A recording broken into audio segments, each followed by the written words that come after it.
Өз денсаулығына сәлде болса көңіл аударатын адам трансмайлар деген түсінікпен таныс болу керек. Олардың зиян екенін білетін, алайда нақты мәліметтер әлі де болса қажет болуы мүмкін. Трансмайлар немесе трансмайлы қышқылдар қанықпаған майлардан алынатын майлар.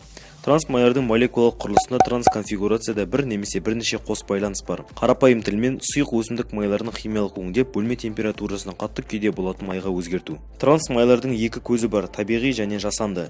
Табиғи трансмайлар сиыр, қой, елік сияқты күйіс қайратын жануарлардың асқазанында бактериялардың әсерінен пайда болады. Аталған жануар еттерінде 3-9%, ал сүт өнімдерінде 2-6% трансмайлар кездеседі. Табиғи трансмайлардың зияны жоққа жақын.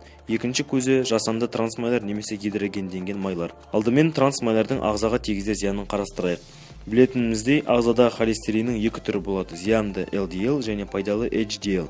Ағзаға түскен кез келген май екі холестериннің де мөлшерін көтереді, ал трансмайлар пайдалысын түсіріп, зияндысын көтереді. 2007 жылғы зерттеу қанның қызыл жасушаларында трансмайлы қышқылдар мен жүрек ауруларының арасында байланысты көрсеткен болатын. Қанда неғұрлым трансмайлар жоғары болса, соғұрлым жүрек ауруларымен ауыру жиі болады. Қант диабеті мен трансмайлар арасында байланыс әлі де айқын емес. Біз зерттеуде трансмайды қолдану қант диабетімен ауыру жиілігін 40%-ға өсіреді десе, енді біреулерінде ешқандай байланыс жоқ дейді. Трансмайлардың қабыну процестеріне байланысы туралы ешқандай мәлімет әлі де жасалмаған. Трансмайлар қан тамырларына да зиянын тигізеді. Қан тамырларының ішкі қабатын, яғни эндотелийді бұза алатын қасиеті бар екендігі мәлім. Бір айлық зерттеуде трансмайларды қаныққан, яғни қатты майларға алмастырғанда пайдалы холестерин мөлшері 21%-ға өсіп, артерияның тарылуы 29%-ға азайғанын нақтылаған. Трансмайлар мен қатерлі ісіктің арасында байланыс туралы нақты бір ғылыми қорытындылар әлі жасалмаған.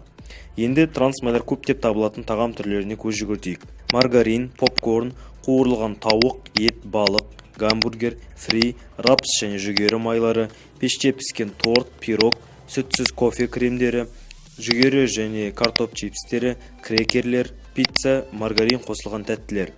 Трансмайларды қолдануды азайту үшін барлық заттардың құрамын мұқият оқыған жөн және аталған өнімдерді тұтынуды азайту қажет. Ақ майды емес, қолдың сары майын қолданған жөн. Тамақты суға немесе буға пісіру, егер қуырған жағдайда зәйтүн не күнбағыс майын қолдану жақсы болады. Аталған әдебиеттердің сілтемелерін дескрипшнға қалдырдым. Толықтай оқи аласыз.